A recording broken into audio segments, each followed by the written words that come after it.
so any computers can get involved into the network. You got to build specific type of computers, like, but you got GPU miners and stuff like that. So like you can join something called a mining pool, where you're essentially like hooking your hardware up to theirs, like in like their software, and you're essentially getting a reward when y'all all get the block. So like you get a piece of it.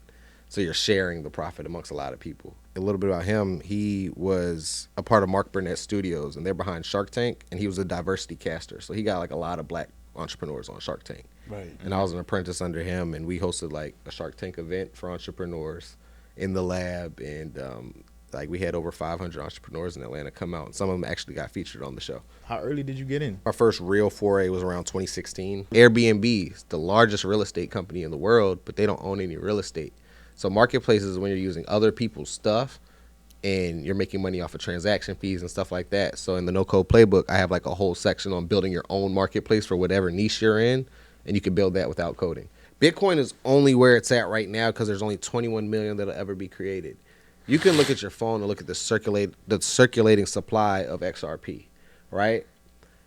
It's way more. It's billions and billions of them, right? Not saying they can print more of them, but it's like it's so much in circulation. They have to go through a process called burning the coins, which is getting rid of a lot of coins that aren't being utilized in order for the value of it to go up. Polkadot's one, Ethereum, Monero, of course Bitcoin. It's not going anywhere. You don't own it until you take it offline. That's what people don't understand. So you got something called cold wallets and hot wallets, right? Yeah. So it's like you want to take your cryptocurrency offline in something, and you can host it offline where it can't be touched. Only you have access to those private keys. You can't hack that. You're the only one. All right, cool. So welcome back to another episode of Motion and Success. My name is Cody Brown. I got my co-host with me today. It's Ayo. And, bro, we got to... Now, Another I ain't even going to say it, guest. bro. Because I know you, you say every episode, bro. We got to change it up just a little bit. But today we got a unique guest. You know.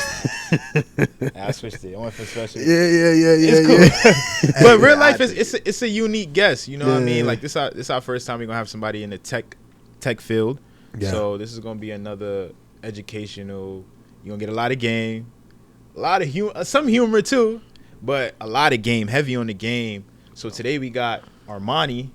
Yes, sir. And he's about to B2B. Yes. He's about to come and drop the game in it about the tech field, crypto. We're gonna jump into a lot. Man, let's talk about it. Let's do it, man. Yes, Armani B2B here, live in effect, man. Talk to me. All right, cool. So Armani, go ahead, introduce yourself, bro. Tell the people who you are. Tell the people what you do. I mean, I know what you do by now. But let the people know what you got going on, man. Yeah, so my name is Armani. I go by Armani B2B. You know, I'm a software engineer. I got a personal venture studio called Salou. So I build apps for people, specifically marketplaces is my niche. Heavily invested in crypto, and you know, I do some day trading, and I'm an investor, and you know, a gambler too. A little bit. A little bit. You do a little bit of something. For sure. But the one that really struck out to me was you said you got your own. You know, you got your own venture, Salou. Yeah. But before we even jump into that, like, what's the backstory behind you jumping into tech? Yeah, sure. So, like I said, so my name Armani B2B really stands for business to business, right? So I learned the B2B game, learning how to make more money with less customers at an early age. So I've been kind of focused on like doing business with other businesses. So I worked as a consultant for a couple of different tech companies in different areas, and I was just working with technology companies on the business side. And I kind of transitioned into the tech side in college, you know, when I got introduced to like technology and the power of technology and like being behind the scenes as well. So, you know, a lot of people get into technology and they think there's only one way to be involved. But I kind of did like a lot of different things to get involved, and you know, so I kind of got into tech, and you know, went through a couple of different things, you know, from starting different companies, working with different companies, and then building my own venture fund where I'm building apps and stuff like that for people. So it's called a personal venture studio. So essentially, like how that works, it's called Salou, is basically when you're building apps for people, you get a lot of, let's say, ownership in the company because you're a part of it. So on the business side, a lot of times people are investors in companies, and they put money into companies, and that's how they get equity. But when you're on the development side of it, you're building apps, and you can negotiate equity because you're the one that created it or you're the one that built it. So a lot of times I come up with ideas and I build apps for people, and I put them in position to run it, but I like own a percentage of it as well, because I'm the one that created it. Or so you can either get paid up front, you can get paid on the back end, or you can get paid in equity as well. So it depends on like how you structure the deal. But instead of being like an investor in a lot of tech companies, you can build it and be a part of the company as well. So, I'm taking that personal venture approach, building apps for people, and, I'm teaching people how to build apps with no coding. Wow. So, I'm pushing the no code movement right now, and, it's a real hot industry, and, I'm kind of trying to be on the forefront of that. Yeah, that's dope. That's honestly dope, bro.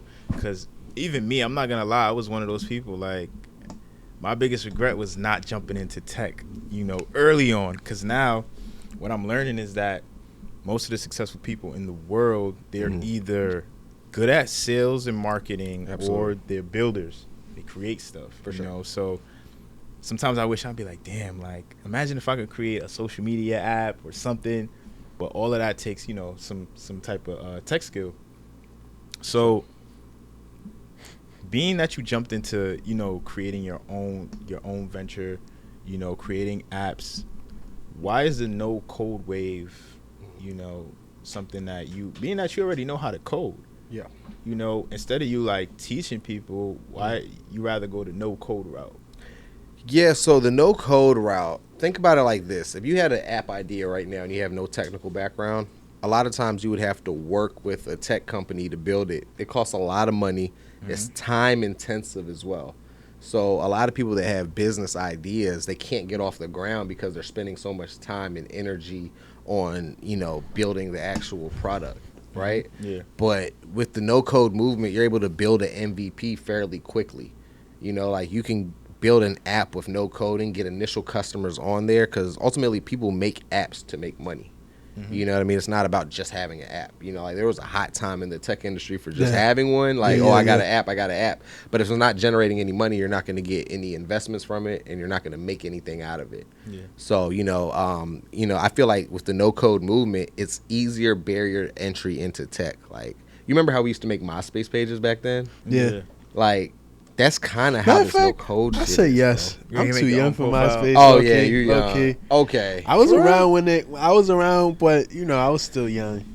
I remember when they had MySpace and it was like everybody had like the "Kiss Me Through the Phone" song or the Soulja Boy song. Oh man, yeah, you are young. Yeah. I remember them days, man. But yeah, I get you though. I mean, but it's just like a design component to it. So it's kind of like, we're all creative.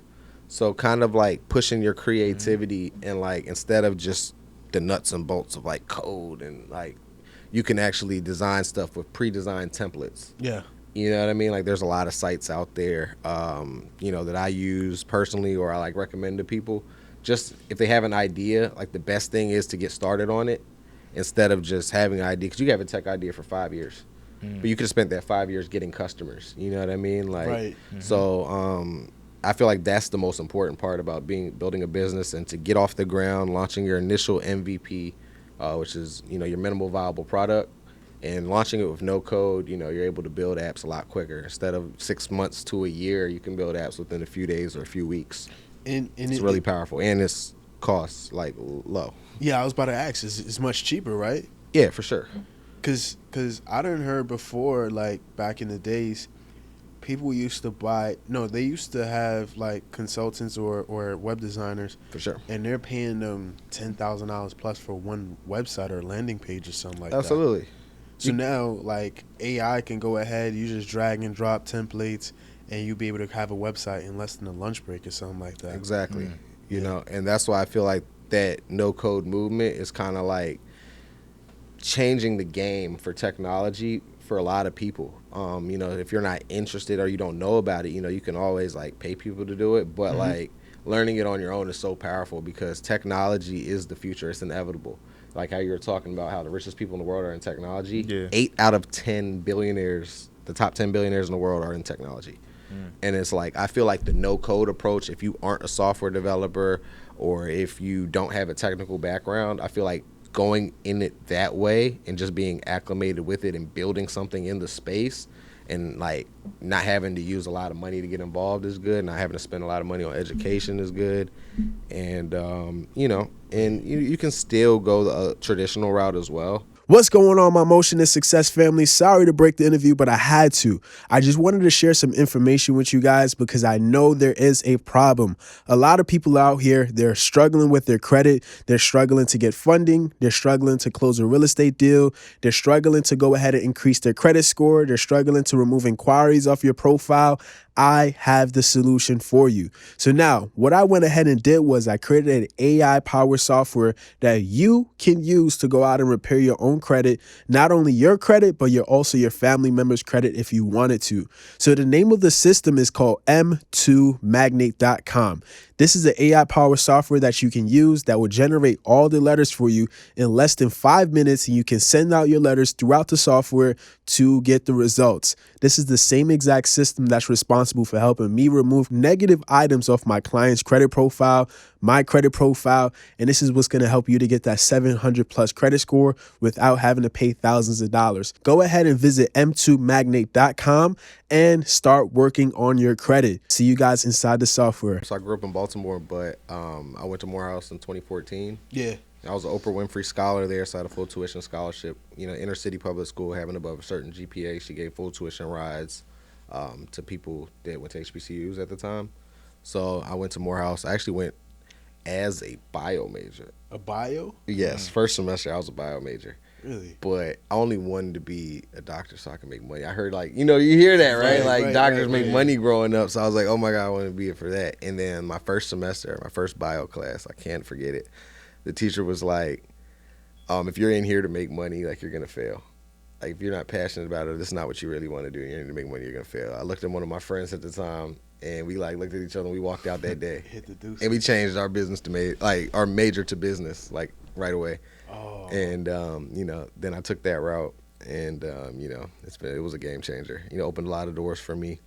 And that's how I, like, got involved in tech, you know, through internships.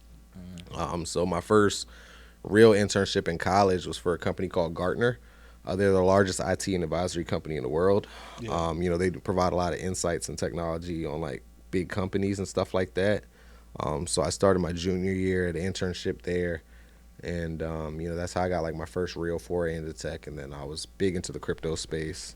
And, you know, I started, you know, investing, day trading. I was mining in college as well. Yeah. So I was mining cryptocurrencies in my dorm. And, you know, I was doing that. And you don't have to pay for electricity when you're mining. Yeah. Like, in a dorm room. So I could overhead. I could low key almost imagine where they got mining, like, in my head, because you know, like, where they be like content forums or farms. Yeah, I could almost imagine like a whole room full of laptops just all opened up, all laid across the floor, where it's like, you know, processing payments or whatever, and like, you know, just I don't know, but that's what I was thinking, you know? Yeah, so, like, they do have mining farms, right? Yeah. So it's complicated to mine with a small computer, or if you don't have a big budget, in order to, like, generate cryptocurrency, because you get rewarded for mining, which is just processing transactions. That's all mining is. You're processing transactions and you're helping the network, right? You're helping the cryptocurrency network process transactions. It's open source, so any computers can get involved into the network. You got to build specific type of computers. Like, I'm not going to get too technical, but you got GPU miners and stuff like that. And people do have farms. So, like, you can join something called a mining pool, where you're essentially, like, hooking your hardware up to theirs, like, in, like, their software. Yeah. And you're essentially getting a reward when y'all all get the block. So, like, you get a piece of it. So you're sharing the profit amongst a lot of people, because it is very competitive. So, you know, I kind of did that. And one of my internships, well, it actually started out as like a partnership, or apprenticeship rather. So there's a guy in Atlanta called Rodney Sampson. He's an investor in the technology, big into the space. He seen what I was doing, and we kind of partnered on building a blockchain lab at Morehouse. Yeah. So we were, like, putting mining on display at Morehouse College. And I was a peer advisor there, and I was helping people get involved into cryptocurrency. We actually had TI come to the blockchain lab. We had a lot of people come, and through that partnership, we brought a lot of entrepreneurs into the space as well, because it was more than just crypto. It was like blockchain and entrepreneurship. So a little bit about him. He was a part of Mark Burnett Studios, and they're behind Shark Tank, and he was a diversity caster. So he got like a lot of black entrepreneurs on Shark Tank. Right. And I was an apprentice under him, and we hosted like a Shark Tank event for entrepreneurs in the lab, and like we had over 500 entrepreneurs in Atlanta come out, and some of them actually got featured on the show.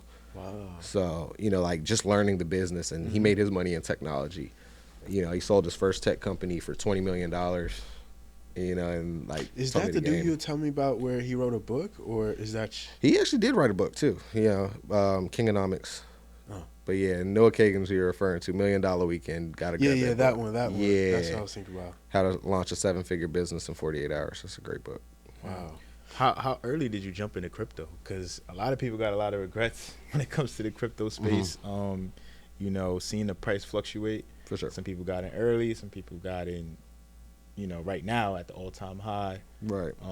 How early did you get in? So I think my first real foray was around 2016.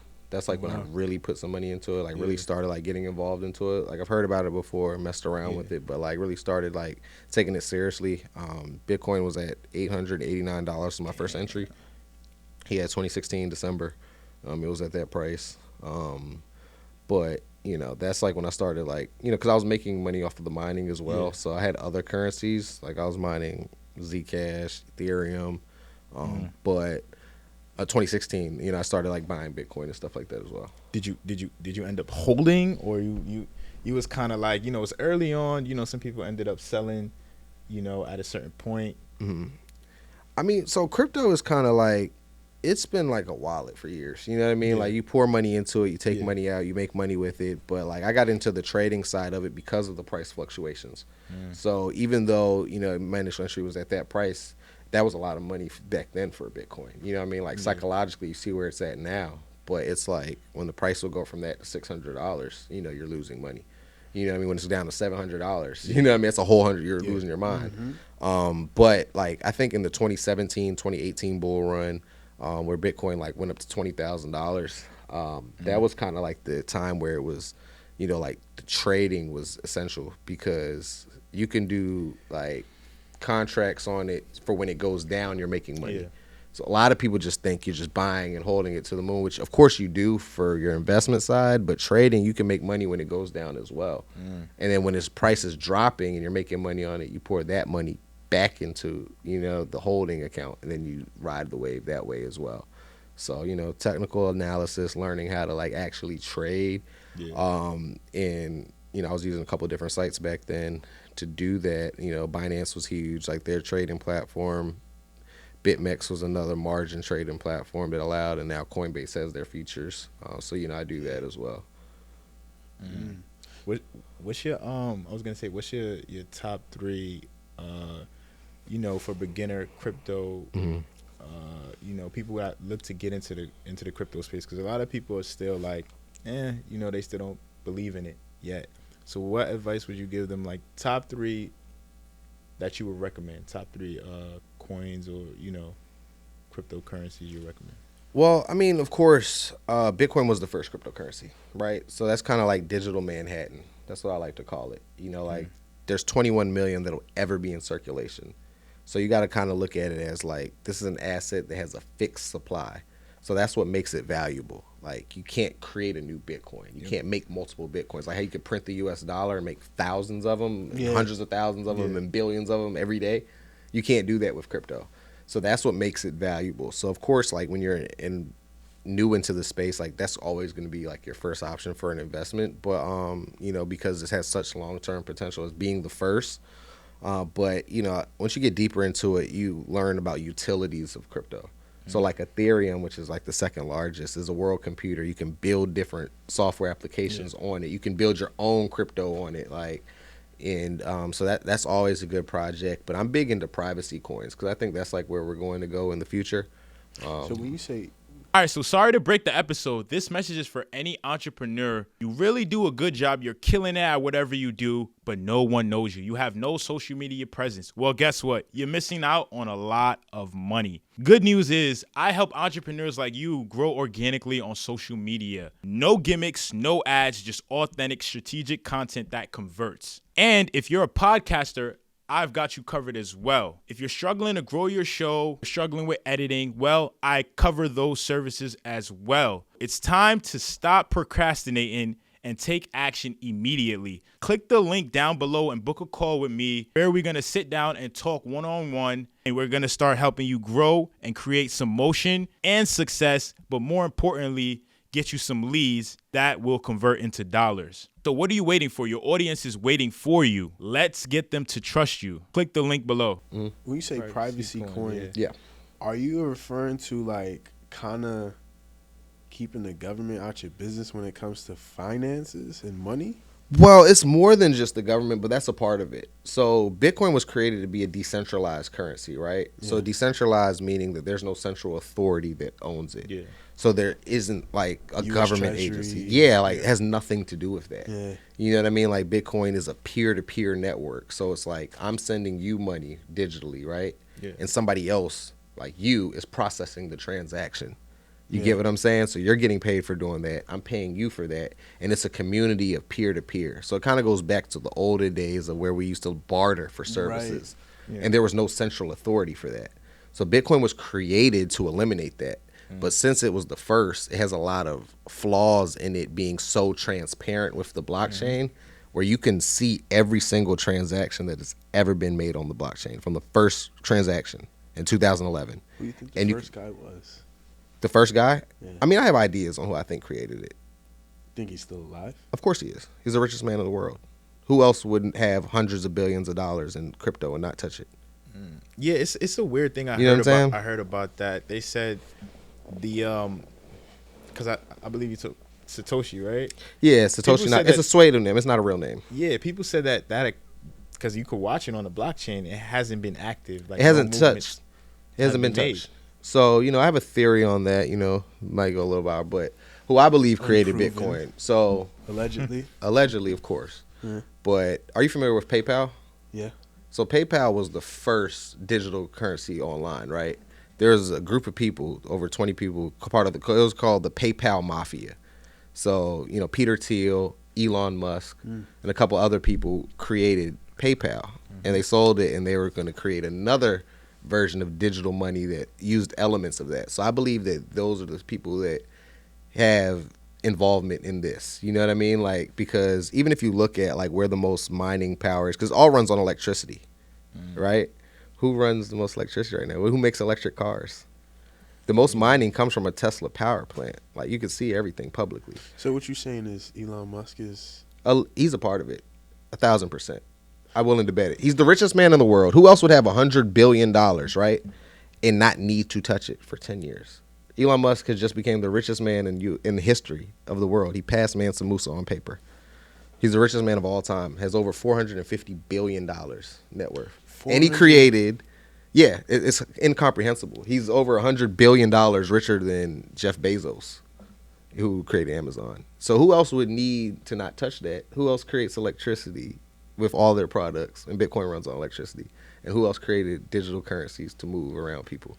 Do you think Elon Musk is an actual human being? Like, he might not be, but that's my theory. Of course, a lot of people agree. Like, but, the dude is different. Like, I mean, he has Asperger's, so you know what I mean. Like, he's on the spectrum, So they say genius and madness borrow each other's sugar.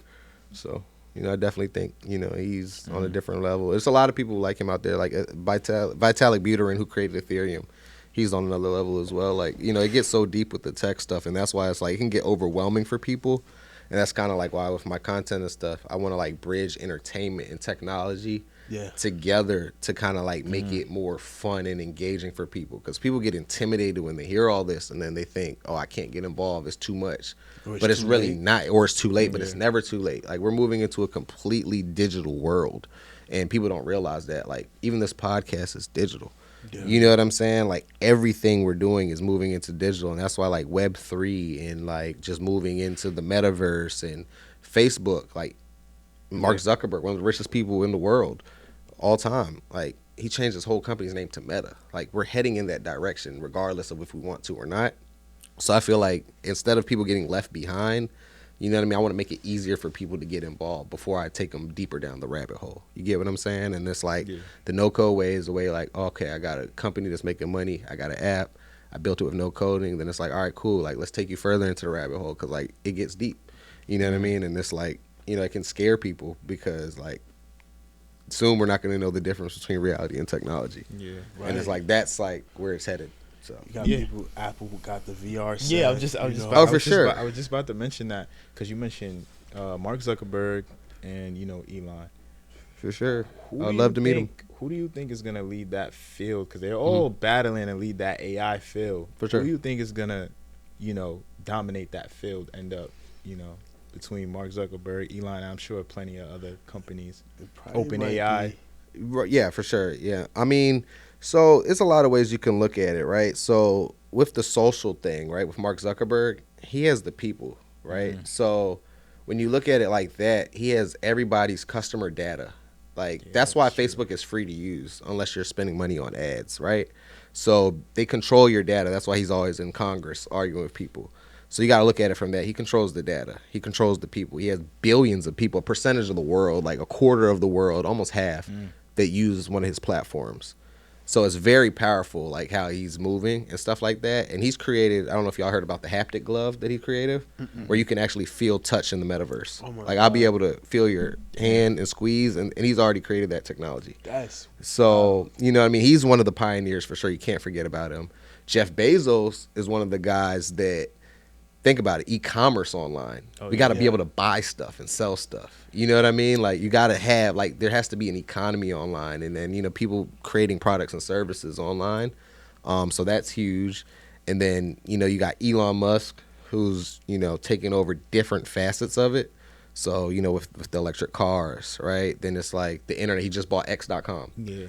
Twitter. And he got the robots. Well, yeah, he's got the robots. Yeah. So and then you got guys who just came up within the last 10, 15 years, the owners of NVIDIA. So NVIDIA, you can't sleep on them. Like they're behind all of this stuff with the AI. Like they're selling shovels while everybody's digging for gold. You know what I mean? Like their chips and processors and technology, their hardware is what's being used to run a lot of this shit. So it's like, I feel like it's going to be a community of people. It's not going to be just one pioneer in the space. And that's why like everybody can get a piece of it. You know what I mean? Like, of course you're going to have, it's going to be like wealth that we've never seen before, because it's moving so fast. Like, and we're going to see our first trillionaire on paper in our lifetime. And it's just like, it's incomprehensible to people, but it's like, it's all through technology. And it's just because they've created a space for us to do that. And, I know it's a lot, but it's crazy. Like, I mean, you made a great point because I am seeing a big shift right now. Like everything is heading towards AI. Everything. And it's crazy. So what they got, even it's getting so wild to the point. They got autonomous driving. They want to have autonomous driving where people are not sitting. There's not going to be any steering wheels in the new Teslas. Like we're not even going to. Yeah, they already have it. I have a Tesla, of course, but like, there's going to be the new ones that are coming out. Elon Musk is creating. There's not even going to be a steering wheel. So and look, check this out though. You'll be able to make money with your car driving itself without you being in there. That's where it's headed. Like, fully autonomous where you don't have to control it all. Because now when I put my Tesla in self-driving mode, I still have to have my hand on the steering wheel, right? Yeah. But, with that, there's not going to be that anymore. You just get in the car and it takes you to where you're going. Throw your seatbelt on. Yeah, and you go. And then when you're at work, your car can go out and work for you. You know what I'm saying? That's already created. Like, that's not a conspiracy. Like, that's literally out right now. Like, that's the next Teslas is coming out. So do you think something like that is going to dominate the Uber and Lyft industry market? I mean, it's going to be a part of it. They're going to have to. They're going to have to adapt. Like, just how, so that's another thing too. Like, so what I teach as well, like with the whole space is marketplaces, right? So marketplaces are like, think about how Uber, how you're using, they're the largest like transportation company, but they don't own any cars. you're using your cars to get on there. Airbnb is the largest real estate company in the world, but they don't own any real estate. So marketplaces is when you're using other people's stuff and you're making money off of transaction fees and stuff like that. So in the No Code Playbook, I have like a whole section on building your own marketplace for whatever niche you're in, and you can build that without coding. And you know, there's a lot of platforms that I recommend to use because marketplaces are the future. Right. You know, back to that peer-to-peer thing, right? So it's kind of like working with each other and cutting out the middleman. Like that's the bigger game, because nobody wants other people to kind of be involved. So it's like when you create a platform allowing other people to transact, it's you know, it's very powerful, and you can grow a big company doing that. You know, I'm creating one for the fitness industry as well. Like, so instead of you just being a fitness trainer and just training people one-on-one, you can create a platform to have 1,200 fitness trainers on there, and you're getting paid every time they work out with somebody. You see the power in that? I see. You know what I mean? Like, yeah, think about even for the podcast industry, right? Like, if somebody gets booked for a podcast, right? You on a platform where they may be in California and can't travel here, but you're partnered with another company in California. They get on their podcast, and you get paid for making that happen. Yeah. You know what I'm saying? It can apply to any industry, and a lot of people have been using that business model, and you're wondering how these companies are growing so fast. It's because they don't have to invest any money in inventory. It's the smartest business model, because when you're putting your car on there, that's your car. And you're putting your house on there, that's your house. You know what I'm saying? Like, that's your podcast equipment, but I'm just a platform. And they get paid off of affiliates. It kind of reminds me of Credit Karma, Expedia, all of these sites where they Airbnb as well, eBay, Craigslist was one. Like Craigslist, yeah, they started it. Like they were one of the biggest ones. Amazon, they don't own any of the products, but Right. they created a place. So now I'm thinking, imagine if we had some like a podcast app where you get to tune in, you get to get connected with all kinds of podcasts, in New York City, whether you want to get featured on a podcast, Exactly. or you watch a podcast. It's a paradigm shift. Like, you're changing the way we transact business and do it. And it's like there's a lot of companies that use that model. So in the No Code Playbook, I have a whole chapter entitled Marketplaces. Yeah. Because there's a company that I work with called Share Tribe, right? You can build a marketplace for as little as $39 with no coding. And one of their success stories is a company called Land Trust. So you're able to go hunting on private land.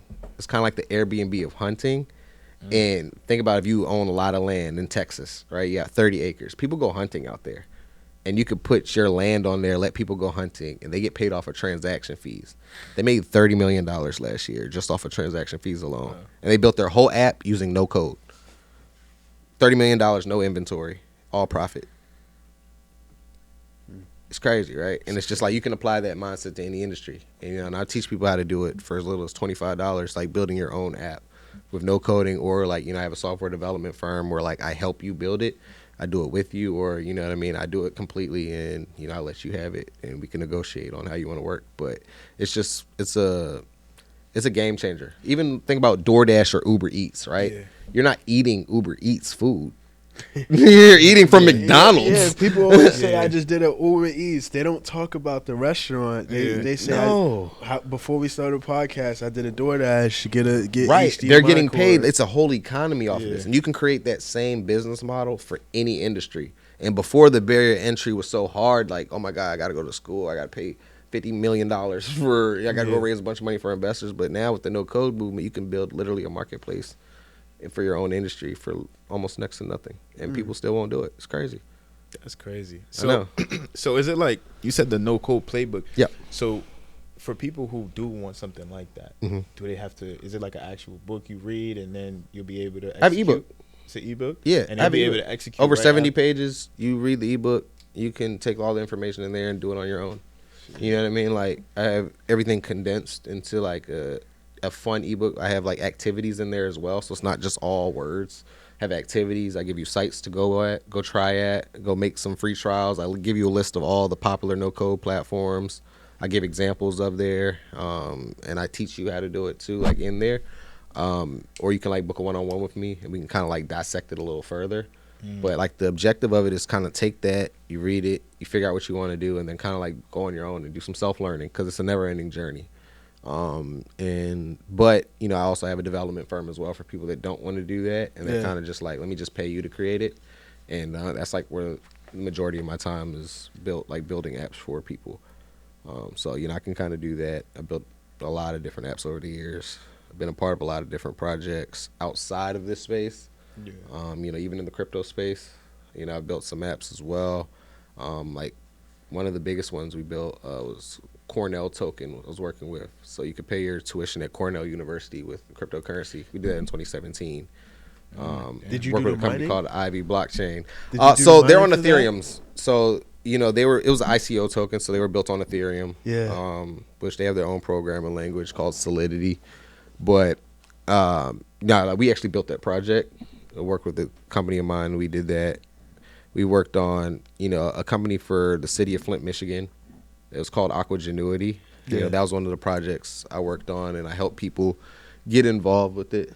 But yeah, so Aquagenuity was a good company that we worked with in 2017. You could check the water filtration levels. 'Cause remember when the Flint water crisis was going on? Yeah, there was a bad water. We worked with the app and helped them develop a software where you can like track the water quality levels at home. They got $1.7 million from Coca-Cola. But I did that back then, and I didn't get any equity in the company. So, like, that's when I learned. Of course. Yeah. So, I missed out on that. But I still got paid for my services. But then that's why I switched to the venture studio approach, where it's like I'm becoming a partner in these companies. So, next time they blow up, I get equity in the company as well without having to invest $1 million like Shark Tank. Wow. So, it's like if I could have 10 apps, right? Instead of me having an app idea and just focusing on this one app, I can have 10 different apps that I'm a part of, and then when one of them becomes the next whatever, I can own whatever I want into it. So like that's the goal.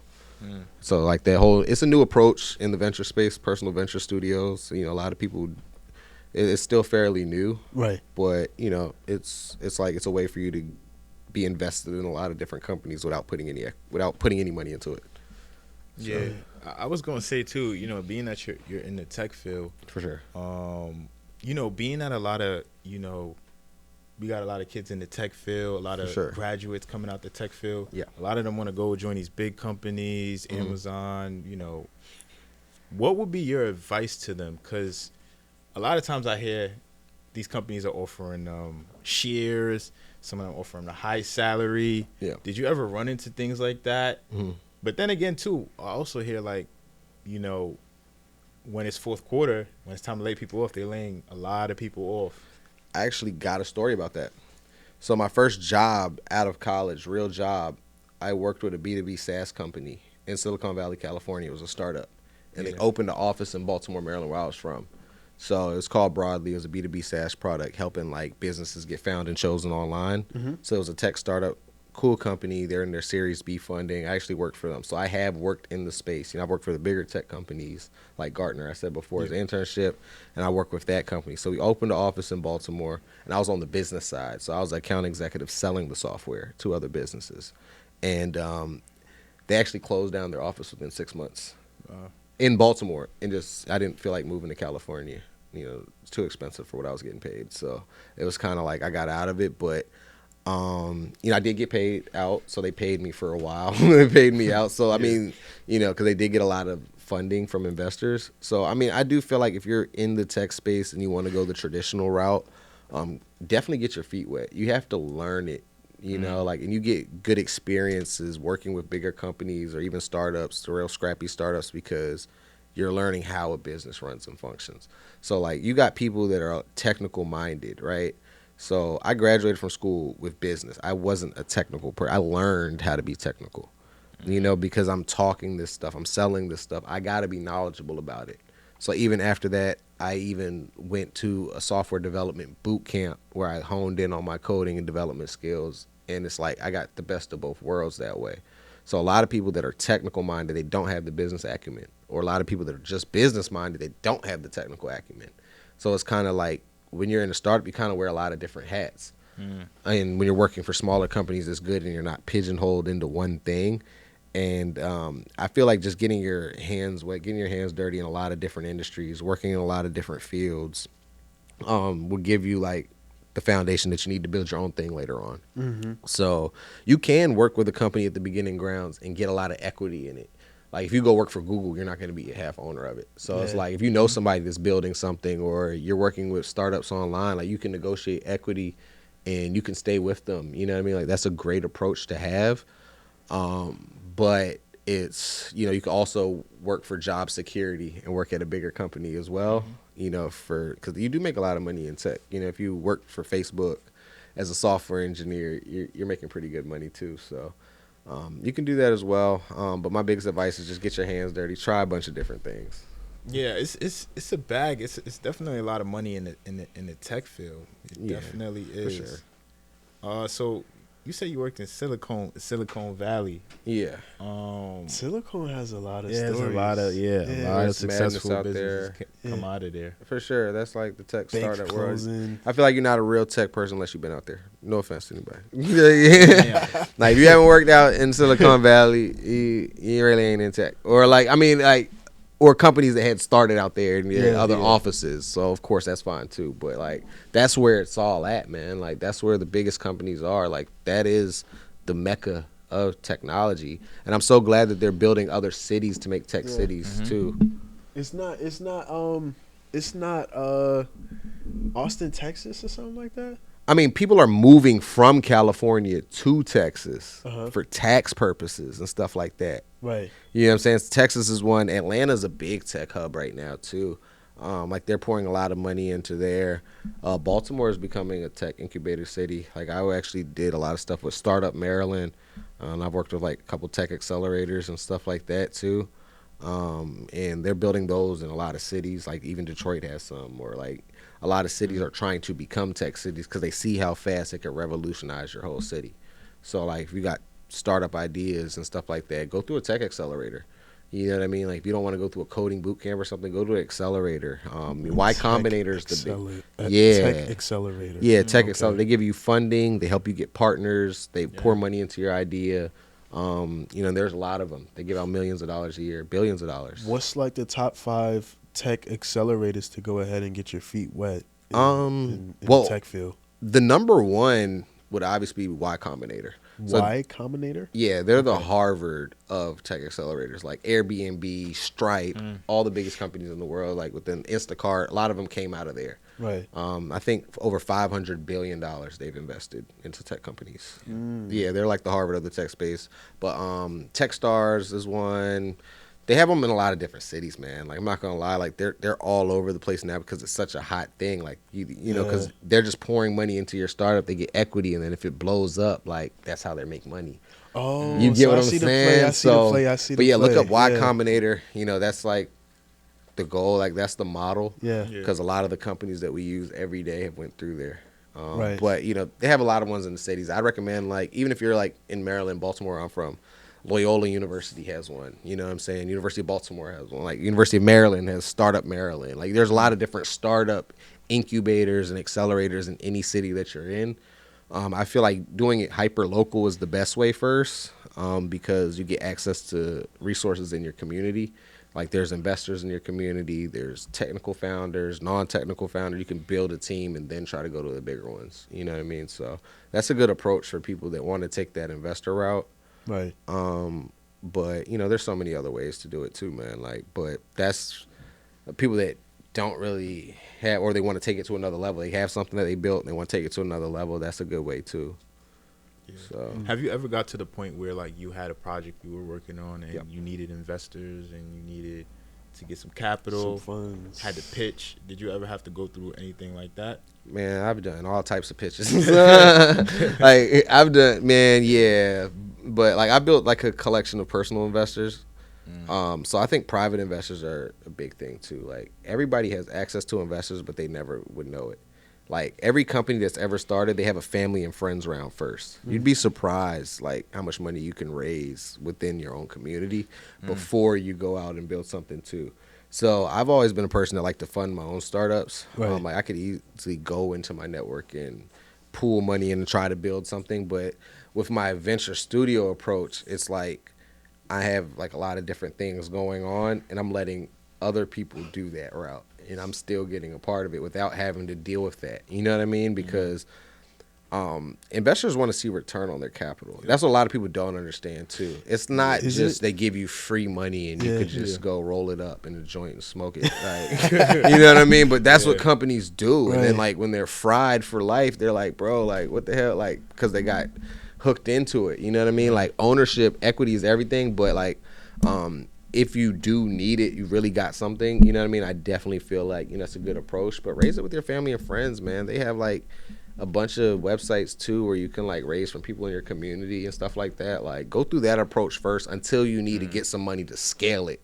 You're trying to turn it into the next Facebook. That's when you go into get investors. Right. You know what I mean? Fund it yourself first, man. Like fund it yourself, launch it, make some money with it, and when you try to go to the next level, that's when you go and get that other money in. Yeah. So it's like I've kind of stayed away from a lot of building my own stuff because 99% of startups fail. Yeah. I've been into that space. I've started a couple projects. I've seen startups fall and fail, but when you're spreading your tentacles in a sense with other companies and you're partnering with them and stuff like that, it's a better approach. I'm not saying don't go out and build your own thing though, but it's just like that has to be your only thing that you're working on. It's not going to succeed if that's not your thing. You can't have a startup and then be over here doing something else. Like that's not how it works. And a lot of people think that like, nah, if it's your startup, like you're going all in, like, because you got to beat the next person. You're competing with somebody. You're competing with Facebook. You're competing with Google. If you're not willing to put that in there or come up with something revolutionary, like you're not going to make it in that space. You're going to waste so much time, waste money, waste other people's money. And that's the reality of the space. Like if you got something good, it can work, but you got to put your all into it. You know what I mean? Or you can come in and be a partner in other ways. Like you can be an investor. You can invest in somebody's idea for $1,000. I think the first Facebook check was like $25,000, and that turned into billions of dollars. Like you don't know. Like there's other ways you can be involved. You know what I mean? Like you don't have to just be the one that has the startup and just, you know what I mean? Like you can you could just be a marketing person and you could do marketing for a company and negotiate equity. You don't have to build a startup. Like everybody, that's why I think like entrepreneurship over the last years with social media has been like glorified. You know what I mean? Like I've been an entrepreneur since I was 13, bro. Like it's not fun. You know what I mean? Like it's cool now, but it's like back then it wasn't cool. Like what's some of like the craziest stories, throughout your journey as an entrepreneur? Because, one thing that I realize is everybody posts their wins. Everybody posts when things are going well, but nobody really talks about the times where they didn't have any money to pay their bills. They're all in. Sleeping in their car. They got, kicked out. They got eviction notice on the door. Like, what's some of the stories like for you, like, going through this journey? I mean, so like my first real company that I started, like first real business, B2B business, was a staffing company. Yeah. I started 3 different ones over the years, but Celebra Staffing, Next Level Staffing, and then I had one Worldwide Staffing, right? So I created different staffing companies, and those was my first business in 2015 I started. And within that space, that's another industry that people should know about. Like staffing and recruiting is crazy business. What profession were you staffing? So I was doing healthcare first. You know what I mean? I was doing healthcare. I was doing project management for the real estate side with another company, and then like I was helping interns and like minority talent get in different companies as well with another one. So I like staffing companies or staffing and recruiting, I gotta call it, because staffing it's a real tricky industry. But with recruiting, with a recruiting firm, you get a percentage of somebody's yearly salary. So for instance, let's say with like Next Level Staffing, how I was doing, I was recruiting LPNs, RNs for rehabilitation clinics and hospitals. So I was working with smaller companies and helping them find the talent to get involved. And I was charging a yearly salary of 20% of their yearly salary for the placement fee. So let's say a nurse was making $80,000 a year, right? 20% of that is $16,000 that you can get on one placement. And I found out about this industry because I was like, who owns the Baltimore Ravens where I'm from? And that guy was Steve Biscotti, who owns Aerotech, one of the largest staffing companies in the world. And he's worth over $8 billion. So like, I was like, oh my God, I want to do that. And it's just like, it's an untapped industry. It's another B2B industry. You know what I mean? You can create one for any world. But, I've had a couple different ones, and, I was making good money at the time, but, I've lost it all several times. You know what I mean? Like betting on myself, taking that money, pouring it into, let's say, like crypto, for instance. You know what I mean? Like, because you want to make money and invest it. I should have just been reinvesting into the business and building and scaling it and selling it. But, I was pouring money into like other things. And, one of the projects I got in on, I put $30,000 into Bitcoin Private. I'll throw the name out there. I was the marketing coordinator for that company, and everybody wanted us to like put in money. and you know, I lost 30K, and when the ICO came out, I lost 30K probably within 18 seconds.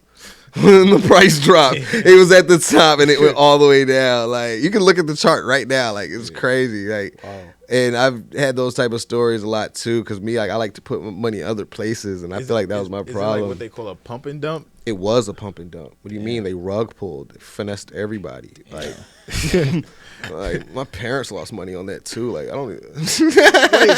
Well, I had everybody get involved in that. So that was one of them. Like, you believed in that. I had it on my resume, bro. Like, I was hosting events. I had shirts. Like, bro, like, and that was in school. Like, I was using refund checks, money I made from my companies and all that. And then one of my companies went defunct because of that. Like, I had no money for payroll. I couldn't do anything. Like, you know what I'm saying? Like, I've lost it all several times over. Like, that's just one project. I can name that for a bunch of projects that I put money in. Like, you know what I mean? Like, you know, it's not all glorified. Like, there's some sites where I've had money in, and then I don't even remember the password to get in some of my accounts. For like your crypto accounts? Yeah, we ain't gonna talk about that. But yeah, like, because seed phrases too, you gotta understand, like, your seed phrases, when you lose them, is no, like, oh my God, like, let me try to find. So, like, I'm not saying I don't have any crypto, but it's like, I'd be in a different space right now if I had access to everything I've ever had. So those are losses too that a lot of people don't talk about in the space. You know what I mean? Exchanges that went defunct. I've had money in exchanges that have got, like, Mt. Gox was one. They took everybody's money. I think like $100 billion, $200 billion. We lost money in that. I mean, I can name a bunch of projects that we put money in. Like, it's been hundreds of thousands of dollars, if not more, over the years that have just been gone. And that could have been funded and used in other places. I was going to say that's why a lot of people are skeptical about the crypto industry. For sure.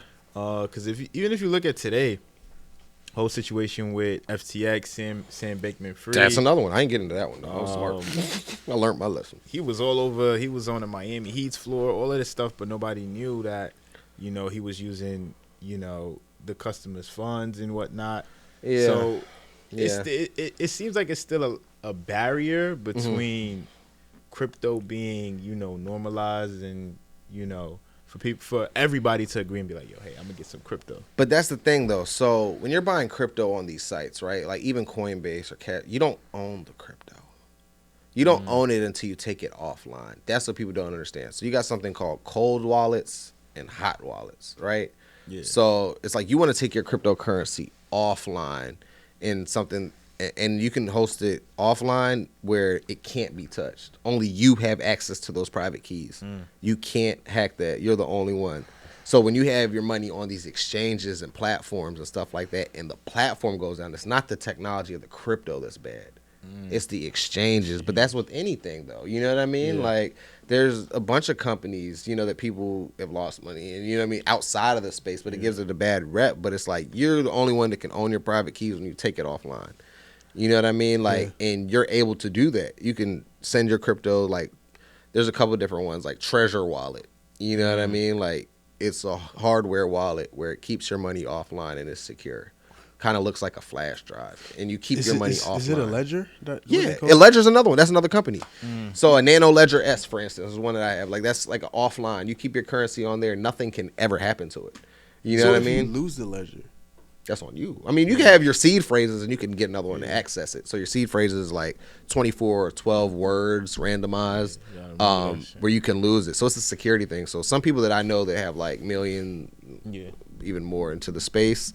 Yeah, you know a lot of people in crypto. Like, it's a big world. But like, some of them, they keep like their seed phrases written down on a piece of paper, right? And they have it in security vaults, or, you know, like, if you have dealing with a lot of money and you don't want to lose it, like, for sure you got to protect your seed phrase, because if you lose that, you know what I mean, or fireproof safes in their house. I know some people that do that. You know, it's a lot of different hardware wallets. It's crazy because you mentioned the exchanges. It's really not. It's like, you really can't trust to have your stuff left on those exchanges. Exactly. I'm even thinking about when I had, you know, some crypto on Coinbase. I was getting spam emails saying my account was hacked. So I'm assuming that they're trying to get your password and they can get in there and get it. They got my data, and then the email would literally look like Coinbase sent it to you directly. Yeah. But what I do is I click the subject, and I kind of want to see, like, and look at the email. look at the email, Yeah. and then I'm like XYZ. I'm like, That's damn. called phishing. That's one of the most lucrative. That's really scams dangerous in the space. And Yeah, then for sometimes sure. it doesn't even go to spam. It goes to your actual email. So you Oh, open yeah. it up, you're like, my account got hacked. What? Yeah, for sure. And then they tell you to enter your info, and that's how a lot of people get wiped to zero. Oh yeah, for sure. You know what I mean? Like That's you can real do digital that. trapping, Yeah. But like, so you know, side note, but you know, so yeah, like SIM swapping is another way too. Like people, you know, with your phones, like because a lot of people access the crypto on their phones, Yeah. right? Like they can kill your network, hook your phone up to another phone, and then they're you on your phone, and then they wipe your account too. You know what I'm saying? Like they work with people. Let's say they work at AT&T, right? And then like they're acting like you're getting a new phone, you know, and then they put your SIM card information on another phone. You know what I mean? And they own your phone number. And like your phone you're holding in your hand, you can't make calls on it or nothing. Oh, You know, that's how they were and getting do it people real quick. Yeah, and then they send it to an external wallet, put it through a Bitcoin mixer, and then it's gone. Like you'll never see that again. Like a Bitcoin mixer jumbles up the transactions and stuff like that. Put it in a privacy coin. Like there's a bunch of ways you could do it, but Do you think That's like wild. they're getting this, like they're hacking into the Coinbase data and finding out who owns a Coinbase account? Because I'm like, how the hell they know I got a Coinbase account attached to this email or so? One of the ways too is a lot of people are public about their crypto. I was just about to say People are screenshot. You know who has crypto. You can go on LinkedIn.com and type in crypto, and you'll see founder of this, founder of companies like that. You know what I mean? There's tools called Lead Leaper that I use for business, but like you can get somebody's email. You know, you find somebody's email, you send them a spoofing email. You know what I mean? Like you send them that phishing email that you're talking about, right? And then you're getting access to their information. You know what I mean? Like there's ways that people are doing it, and it's just like, you know, it was the Wild West back then with crypto. It's getting better now with security and stuff, two-factor authentication and stuff like that, but all of that can be bypassed. You know what I mean? That's why it's like it's better to keep your crypto offline. You know what I mean? Like, would you have cash in your hand just sitting at a table at breakfast? You know what I mean? Like, it couldn't get stolen. Nobody would do that. But somebody comes in and takes it. It's like, that was on you. You should have put it in it. Like, so there's ways to protect it, but people like the convenience of these applications, and they like that over the security. So there's ways to keep your crypto 100% secure where nothing can happen to it, but people don't want to go through those approaches. They want the convenience and the ease and the colors of the apps, the green, the blue, the Cash App looks green. It's all psychology. Like they like that convenience, and then when something happens to it, then they're like, "Oh my gosh, like I hate Bitcoin," but Bitcoin didn't do anything. That's like It's true. like, So, as an investor and as a person that's been studying Bitcoin and cryptocurrencies for the past decade, where do you see Bitcoin going to almost a decade over the next 6-7 years? Well, like I said before, there's only 21 million that'll ever be in circulation. I think the world population now is approaching 9 billion people on the planet. So you can just kind of like do some numbers and analysis. So even 50% or 25% of the world had crypto, where it would be at. You know what I mean? You could do your own. I'm not going to like bore people with the math behind it, but it's projected to be over $1 million a coin soon, within the next, by 2030 at least, because there's only 21 million that'll ever be in circulation. There's 21 million people in New York City. Like in these boroughs, like if everybody in here had it, like, you know what I mean? Like, in the United States alone, like look how many people are, but there's a whole world out there. And you got to think, so crypto banks the unbanked. Like It's you don't not have a to have a specific bank account. currency like US dollar, or euro. Yeah, or exactly. So Japanese so yen. many there's countries out there that are using it as their currency for the country. They have like defunct funds. Like there's countries out there that are like literally using it as their national currency.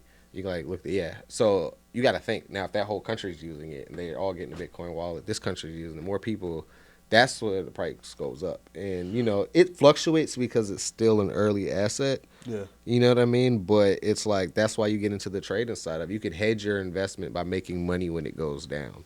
You know what I mean? Like you can short it. You don't have to sell your positions. You know what I mean? Just like take futures contracts on it. You think it's going down, make money on the down. On the drop. Yeah, make money on the drop. Pour money into that, ride it back up. Or you could just hold it and forget about it. That's the best approach. If you're not a trader and you're not into that, or you don't want to get into that, just buy it and forget about it. Stop looking at it every 10 minutes, because it's gonna play with your emotions and sell it. Like greed and psychology play a huge part into it. But in the long term, it's inevitable it's gonna go up. It's an asset with a limited supply. like, you know what I mean, that has Yeah. utility that people are using. So we know it's gonna go up, like, Right. you know what I'm saying. But it's just like where it's gonna go, like to the moon. Nah, honestly, hopefully. It will. Did you see crypto taking such a because it really spiked when Trump got in office? For sure. Was that something you could kind of see coming? Like, hey, if Trump gets elected, this thing's going up. Man, absolutely. And then you got to just look at like the world economy right now, right? Like, just look how everything in the world is going to shit. You know what I mean? Excuse my language, but it's just like everything is like fried. Like, the dollar is worth next to nothing. You know what I mean? Like, it's just people are just tired of this system. This is an old system that has been running this world, and it's getting outdated. You know what I mean? So it's like when somebody's new coming in, like, it's just kind of like this is a new way for us to take power back from those people. So it's like people move to that side, you know what I mean? Which is like the degen world, crypto. Like we move to that side of the world when it's just kind of like we're tired of the government playing in our faces, which they do. And there's many ways that the government be playing in our face. And one of the things that I heard from listening to a different podcast was, like, for example, like right now, they're saying that like there's drones in New Jersey flying over the East Coast, For sure. all over the place. And I think Trump made like a response, and they said, "What do you think that is?" They was like, and they're saying that the drone is the size of an SUV, Yeah. like a full-on car. Full on surveillance. I mean, Yeah. you know what I mean? And So they're like, "Yo, like, what is this?" And then I think Trump said, he said, "The government knows." for sure.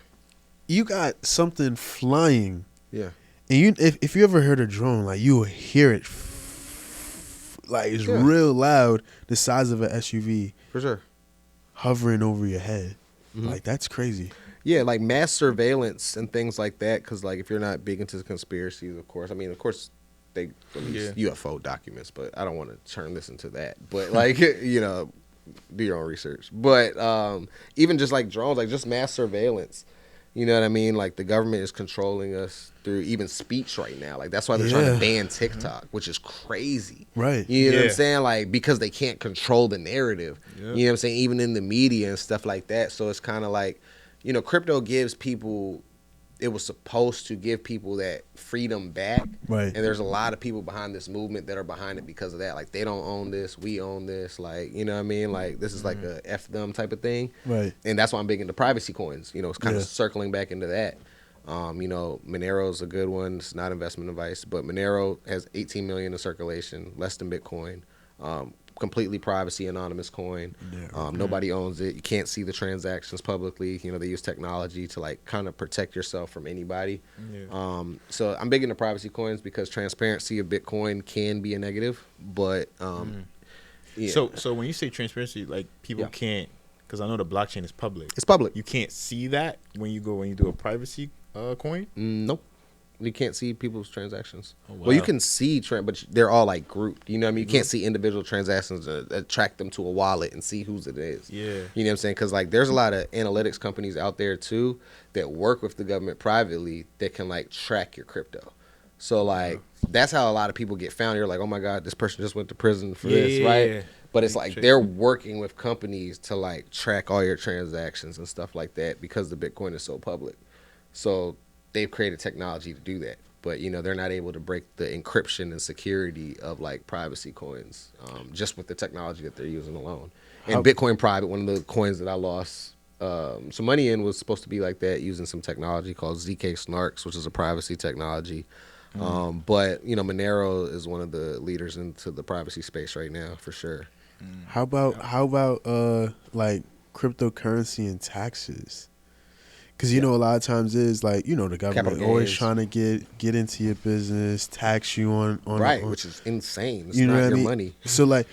So are they doing that with Bitcoin? Like as far as like Yes. are they taxing people when they sell it? Well, it's only when you sell it and convert it to US dollar that they're able to tax you, because now you're using their currency. So with How do you like get? Sorry, yeah, you can answer, and I'll actually. So like think about it like this: if I bought Bitcoin at this price, let's say $1,000, and I sold it $100,000, right? You got to pay capital gains tax on your earnings.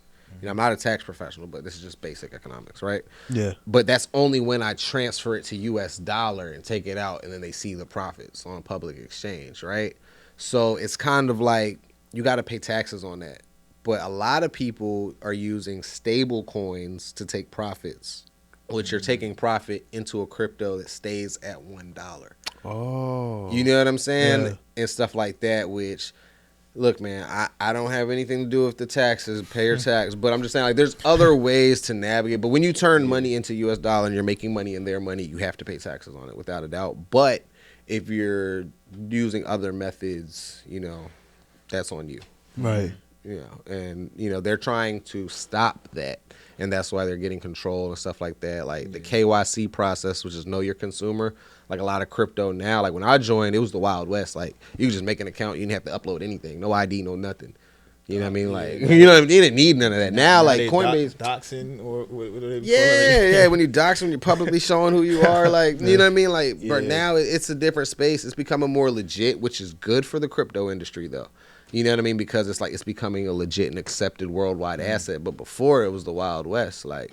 You know, like people were buying Bitcoin, were buying pieces with $10,000 of Bitcoin. Like they didn't know what to do with it. Like, or 10,000 Bitcoin for one pizza, two pieces. Crazy. Wow. I know we talking heavy on the crypto. I do. I'm sorry. I do want But to jump that's part of me. to one more thing. For sure. Something a little bit that been going viral lately, and it was the XRP coin.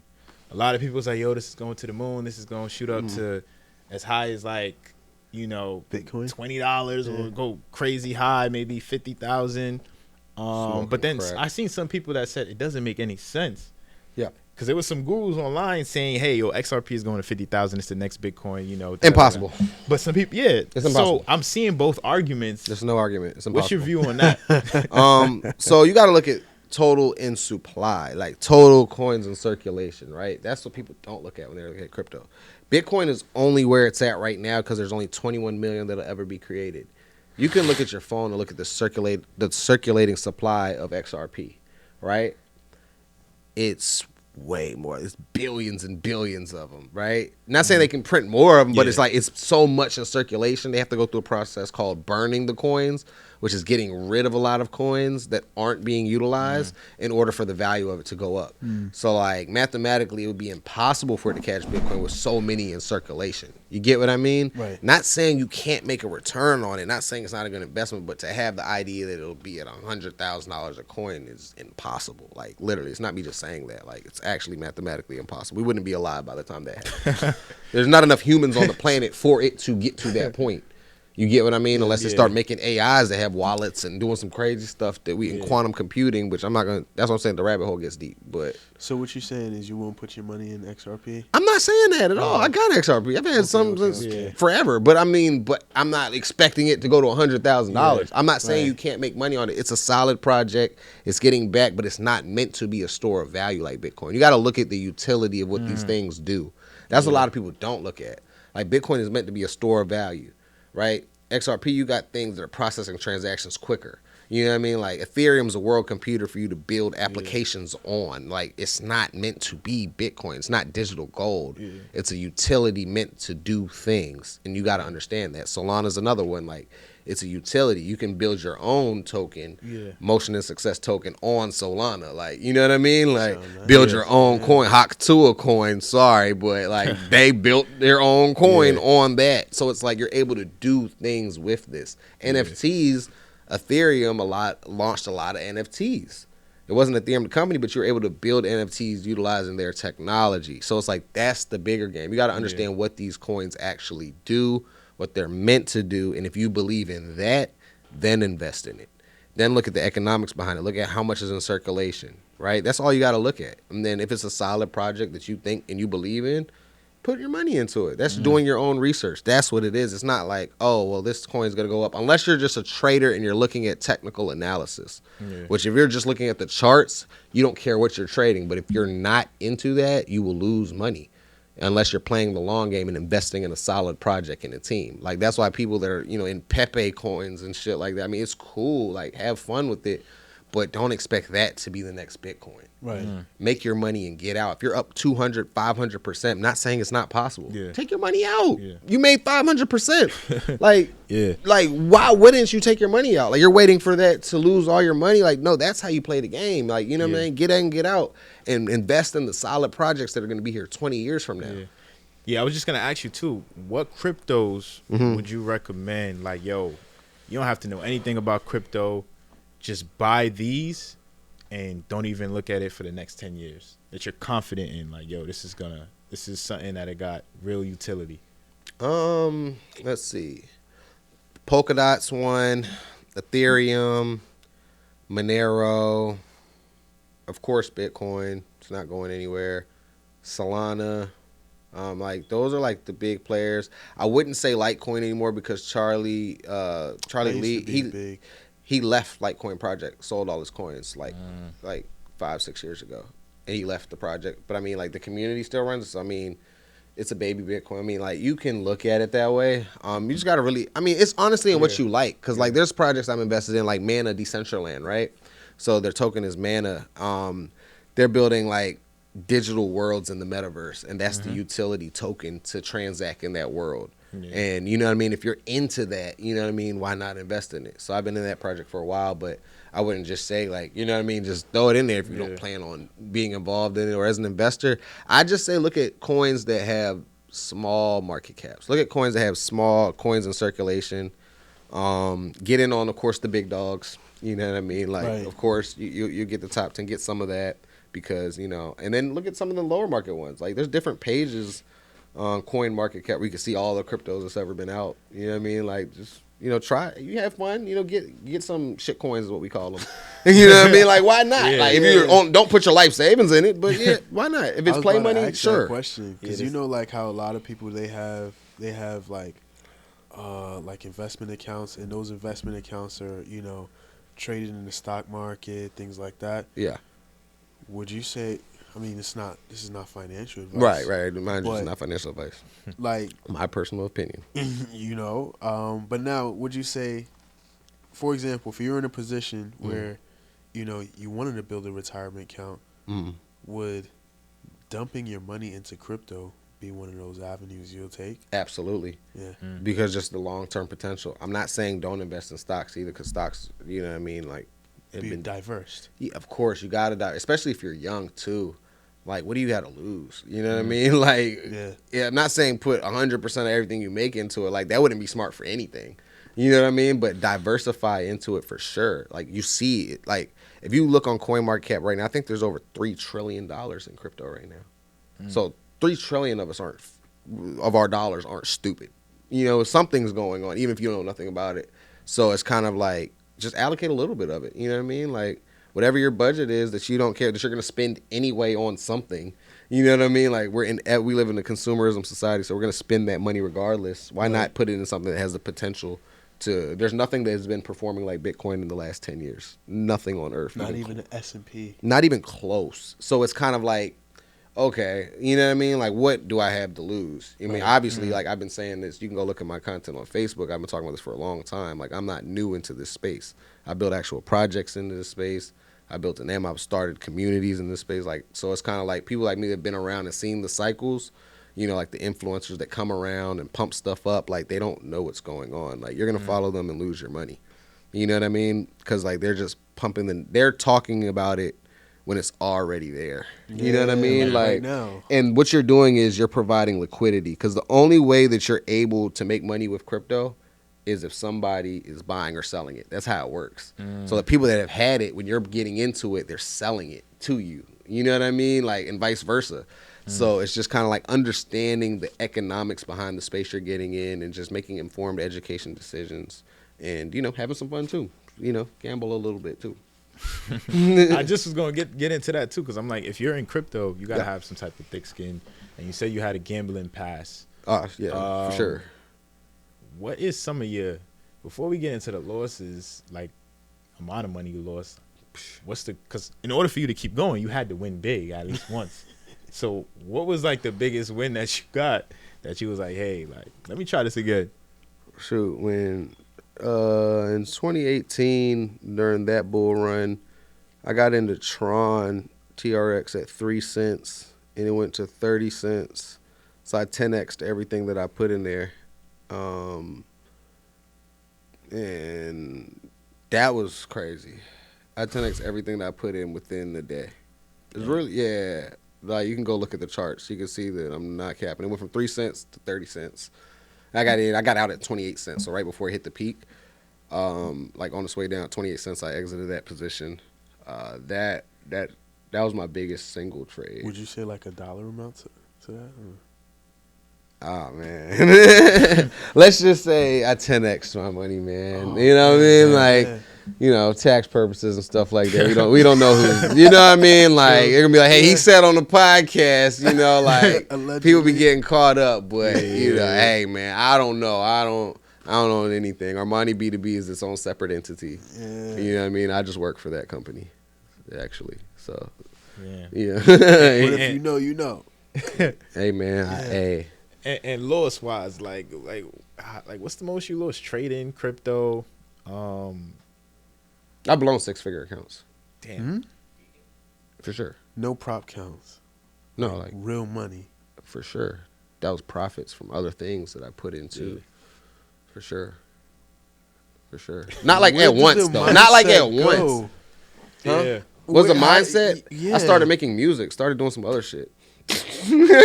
Got out of it completely, like, you know what I mean? Like, I started 6-figure loss. I mean, not in one trip, but just over time. You know what I mean? Like, you're losing 10,000 here, 5,000. Like, margin trading. So, like, when you're leveraging money, like margin, it's like, it's not like when the price goes up to $30 and it goes down, like you're losing all your money. Like, it's not how it works. But when you're leveraging and you're betting on it to go to a certain point and you're betting on it to go down, you know what I mean? Like, over time, like, your losses are going to account. Like, when you look at your P&L statement, you're like, damn, I lost that much over the last few years. You know what I mean? Like, damn, what if I would have just had that money and just, you know what I mean? But, you know, I've made more than I lost. So, I mean, I don't necessarily look at it as a bad thing. It's just expensive lessons. But no, I did not lose 6 figures on one trade, but just over time, it's just like. It compounded. For sure. Like, anybody in the game knows if you got skin in the game, you're going to lose, man. Like, it's a game, man. And it's just like, you know, and that's just being risky. You know, I have a gambling thing too. Yeah. I like to gamble. I play poker. You know, it's among other things too. Oh, you seen the poker stat? No, man, yeah. So it's like I have a gambling nature anyway. You know, aside from like my investment brain, like I like to have fun with this shit too. You can't take it with you, right? You know what I mean? Like, it's just numbers on the screen at the end of the day. So I don't take it personally anymore. Before I used to, but like I don't take it personally anymore, man. It's just numbers at the end of the day. I feel like just being a human and just having fun, learning, and not repeating the same mistakes is a bigger lesson. Yeah. So it's kind of like going to college. You learn. You honestly, meeting you in this, my fault, bro, but meeting you over this, like, afternoon, like, I've heard a lot, you know, of things that you've done. For sure. And, you know, some of your failures. Oh, man, a lot of them. Some of the paths you done went down. What's some life advice that you would give to, like, young men right now that's, you know, on their way to be, you know, get them some motion and success? I feel like, so I've done a lot of things, right? I feel like you have to try a lot of different things to figure out what you're really good at or what you really like. And a lot of people get told by other people what to do, or, you know, they see somebody else doing and trying to do that. You got to figure out what you're good at. Everybody, I feel like, has a gift on this earth. Everybody has a calling. You know what I mean? Everybody is good at something, and, you know, you got to find what you're good at. So, like, if you're young, it's just, like, try different things, man. Like, because you don't want to wake up one day and be 80 years old and didn't chase your dreams. So, it's like, even me, I feel like, go after your dreams. You had that dream as a kid to do something. Like, I always wanted to be an actor. I was in my first live theater performance, you know what I mean? Because I had the freedom, you know, with technology to allow me to do things that I want to do now. You know, I was in my first live theater performance. You know, I was just in a short film, you know, 3 weeks before that. I made music, but that's stuff that I wanted to do. You know what I mean? Like, and I'm able to do that because, you know, I made money doing other things, but it's just like, I feel like pursue your passions. You know what I mean? Like, people think they get to a certain age and they can't do certain things anymore. You know what I mean? Like, it's too late for me to go after my dreams. It's never too late. Like, go look at the founder of McDonald's, like Ray Kroc, rather. You know what I mean? Look how old he was when he founded that. Look at KFC, the founder of that. Look how old he was when he started. They're like in their 50s. He was in his 50s. Yeah, they were in their 50s. You know what I mean? It's like, it's never too late, but they tried so many different things until they found that thing. Like, don't give up either, like, because you're going to take losses. But, like, what about on that 12th time? Like, that could have been the time you actually made it. You know what I mean? And me, I'm still trying. You know, I'm never going to stop trying. You know what I mean? Like, I don't have it all figured out, but, you know, I'm having fun with it, and I don't mind starting over. Like, and don't be afraid to start over. You know, like, you can start over as many times as you want in your life. Don't get boxed in. Don't be fixing a career that you hate. It's 2024. Like, you can get on a computer and find a new job. You can get on a career, find a new career. You know what I mean? You can go to a tech boot camp and learn a whole new career. You know what I mean? Like, you can invest in mentors too. Invest in people that know more than you. You know what I mean? Like, I'm always learning, you know? And it's just like, I read a lot of books, and it's like, I'm learning from the past. Learn from other people's mistakes too. And it's just, you couple all of that together, you know, you'll have fun. You'll learn a lot, and you'll make some money. That's some great advice, bro. Like, for sure. That's definitely going to inspire some people. For sure, man. But before we wrap up, I did want your take on 2 questions. So I did want your take on, what's your thoughts on these young kids, especially since we go into the digital era.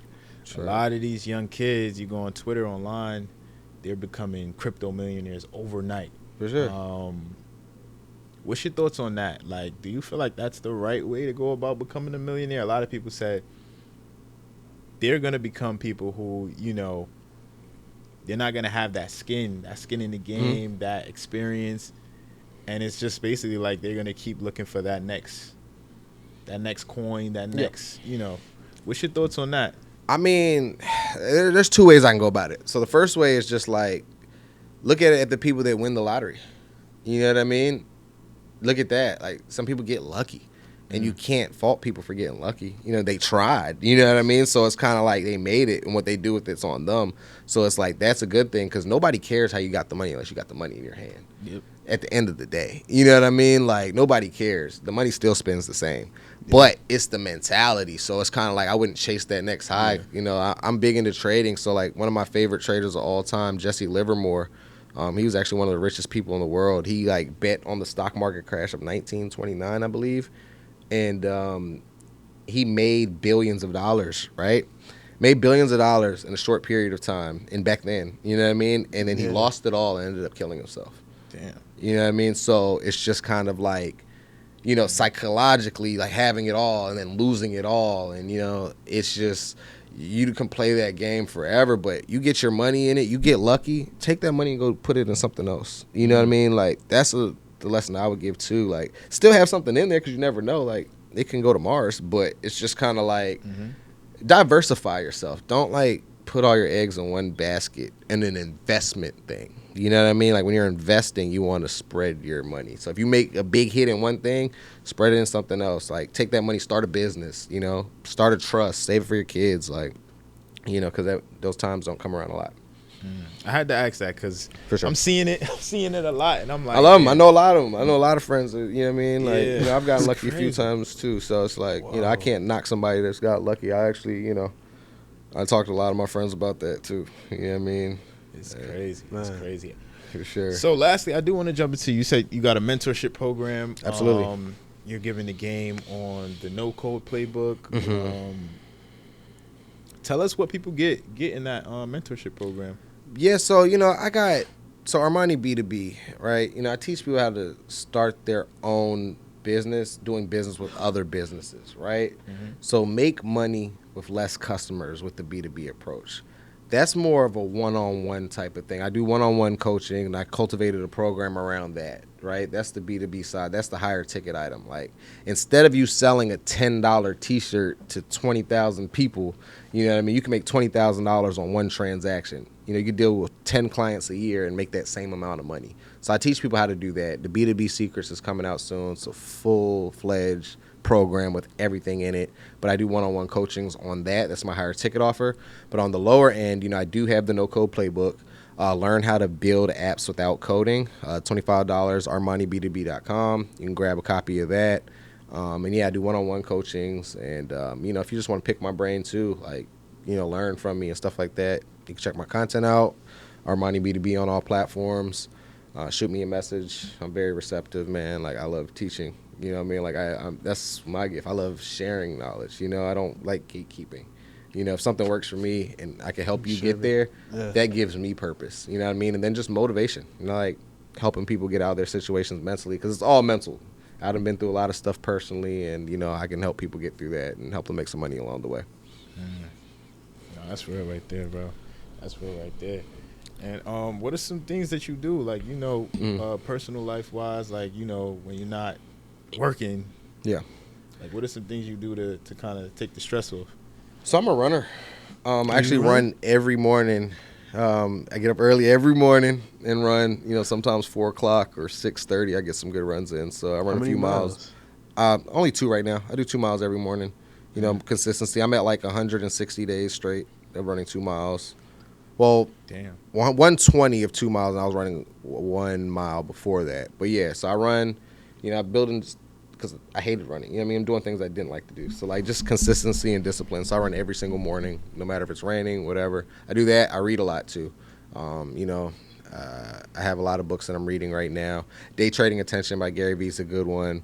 I've read Think and Grow Rich probably 1,000,000 times, but I think that's a good book for people.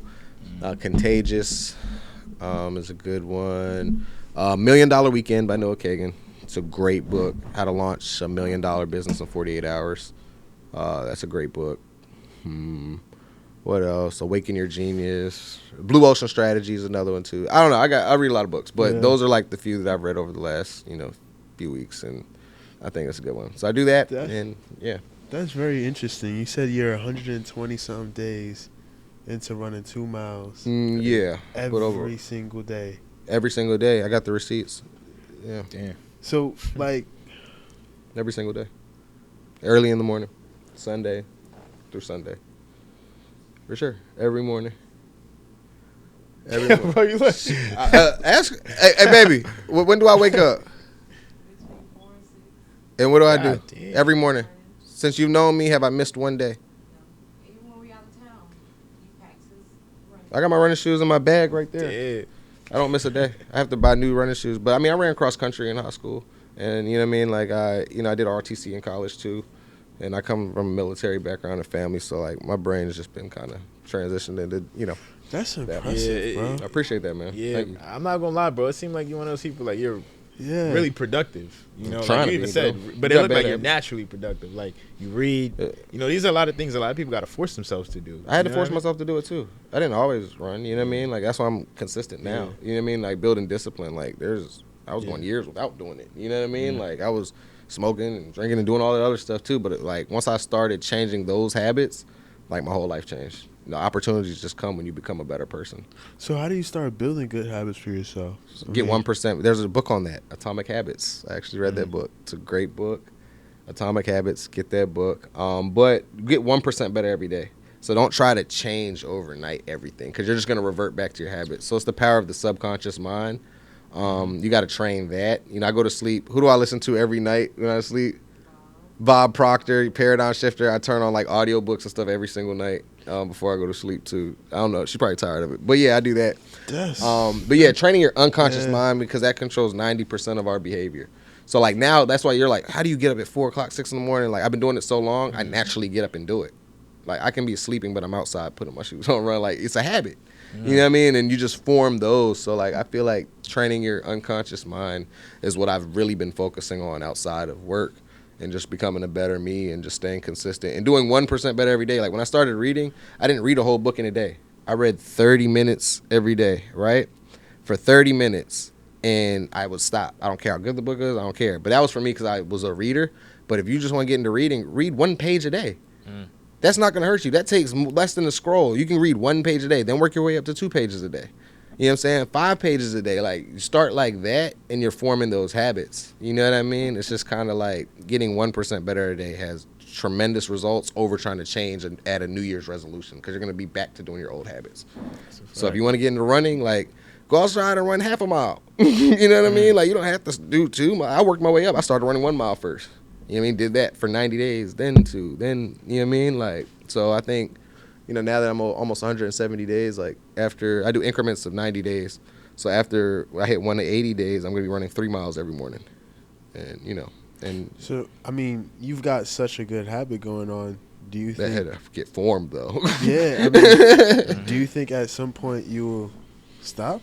Never. It's my habit now. I can't stop. Like I didn't. I don't even want to. I can't. You won't- I've changed my habit. Like that's Yeah. the thing. Like you can change your whole habits in 90 days. 3 months. If you're doing something every single day, you formed a habit.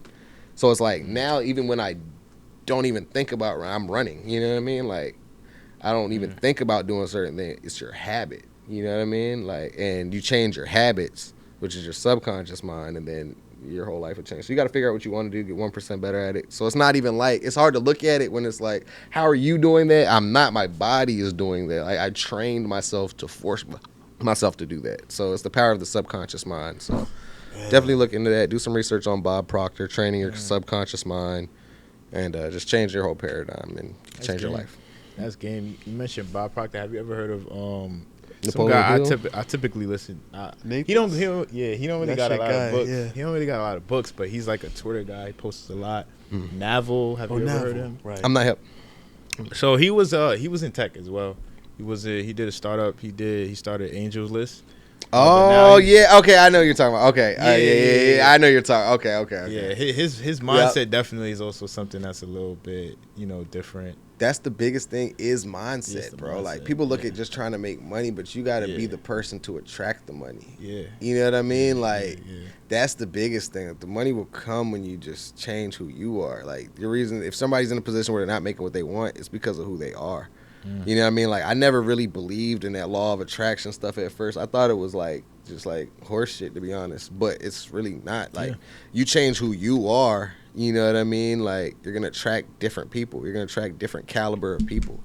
You know what I mean? Like even, like that's just how it works. Thanks. You know what I mean? Like if you're inspiring other people that make more money than you, they're gonna be like, what is he? Like you're just who you are. When you change those behaviors, it'll just attract everything to you. So I'm big into that, and it's a real thing, man. Like I didn't think it was real, but it really is. It works, like without a doubt. Like I'm here with you guys, bro. Like before I was running this shit, you should have seen what I was doing. I was a DJ and I was gambling.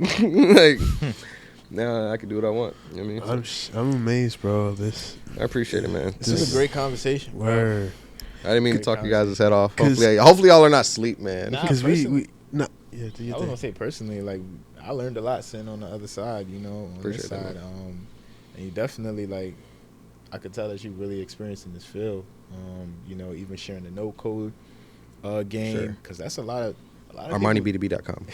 Yeah, I definitely need to tap in, but a lot of people really think you need this coding experience to start and build these apps to do a, but you really don't.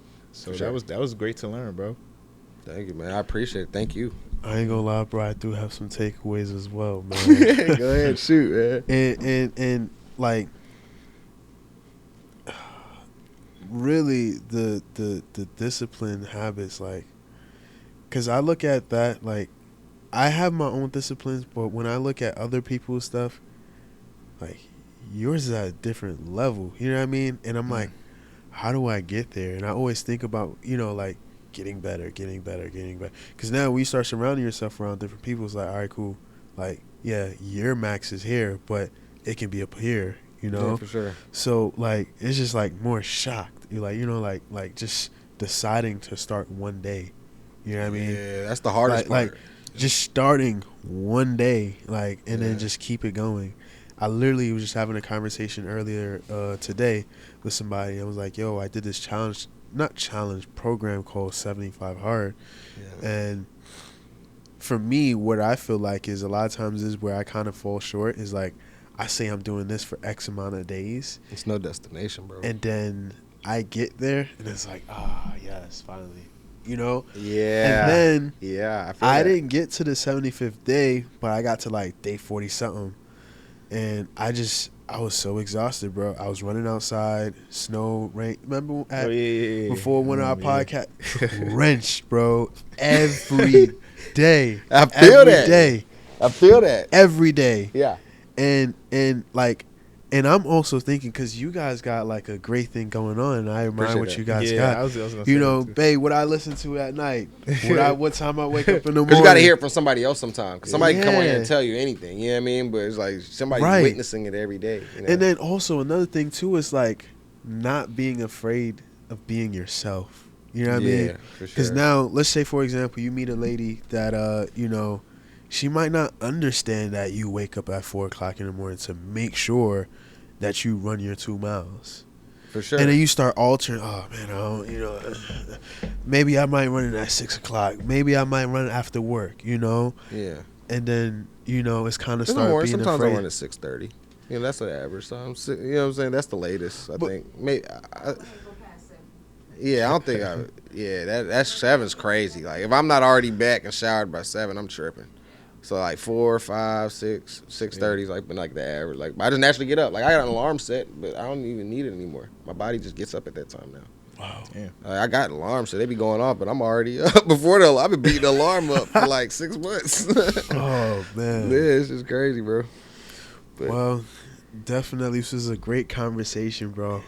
Definitely enjoyed the convo. Thank you for coming through. Thank you for the invitation, bro. Thank you. Absolutely, man. Any final words that you want to leave the people? Yeah, man. Be yourself. In a world full of followers, you may seem crazy when you're being yourself. You know what I mean? Like you may be ostracized. You may try to fit in with other people sometimes, but when you're a leader, you can be yourself, man. It's cool to be yourself, no matter what. And it's just kind of like, and don't follow the trends, man. Like don't follow waves. Be the ocean. That's my biggest philosophy too. Like everybody has their own ocean. You know what I mean? It's just kind of like you create the ocean, let other people ride your wave. And that's why I'm into the creating development side of things. You know what I mean? Like be a creator. Like you all are content creators. Y'all are creating. You know what I mean? Like do that. Create more than you consume, and I feel like you'll find happiness doing that. That's great advice, bro. That is great advice. Be the wave. ArmaniB2B.com, man. Be the Armani wave, B2B on be the Instagram. B, Check me out, man. We all being billions. For sure. All right, cool. And also, how can the people tap in with you, bro? Yep. ArmaniB2B.com. You can check my ebook out, some other products that I have. Armani B2B on Instagram and all other social channels. And SUHLLO.com. That's my personal venture studios website, so you can check that out, see some of the projects that we're working on. And, Armani Simmons on LinkedIn. You can see, like, my professional track record and just kind of see some of the things I've been involved in over the years as well. I better tap in. This is the first tech, professional tech Yeah, and business yeah. side, For sure. that we had on the pod, and also somebody who's experienced in the crypto world. For sure, man. I got Bitcoin tatted on me, bro, since 2016. Oh, damn. Wait, let me see it. Yeah. 2016. Yeah, that's when I got this one. Oh, Yeah, for man. sure. Wow. For sure. I know people going to learn a lot from this one. Bro. Absolutely. I don't ever go to sleep, man. I try to Absolutely, keep it a man. little entertaining too, man, because it can get. And tap into the music, Yeah, man. Digital trapper, man. Cyber Ghost the single, bro. We got some stuff out. Y'all better stay tuned. 2025 is our year, man. Oh, Bridging man. entertainment and technology together. It's gonna be crazy. Yes. Thank you for taking the time with us, bro. This was another episode of Motion and Success. I'll see you guys on the next episode of Motion and Success. Any final words, bro? This was good, bro. This was good. This is one of the ones I might even replay, watch over again, learn a Appreciate lot. that. Learn a lot. Yeah. Definitely tap in, y'all. Like, comment, and subscribe, and we see you guys on the next one. Peace. All right, so here's a quick announcement before I have our guests introduce themselves. A lot of people that are watching this channel is more than likely small business owners, entrepreneurs, people that are looking to change their lives and make a lot of money for themselves. So now, one thing that I realize is there's stats out there proving that a lot of entrepreneurs and a lot of business owners fail because they have lack of capital. So what I decided to do was I thought it was only right that I start having free classes every single Monday on our YouTube channel on the Motion and Success page every single Monday at 7 p.m. live in direct, where you'd be able to have your questions answered live. And this is literally a breakdown showing you exactly of how you can get funding for your small business. So if you're looking for business credit cards, business loans, business lines of credit, any kinds of funding, this is the live that you want to tune into. So go ahead and subscribe to the channel and put it on your calendar every Monday at 7 p.m. We are going live showing you step by step about exactly how to get funding for your small business. See you guys on Monday at 7 p.m. Eastern Standard Time.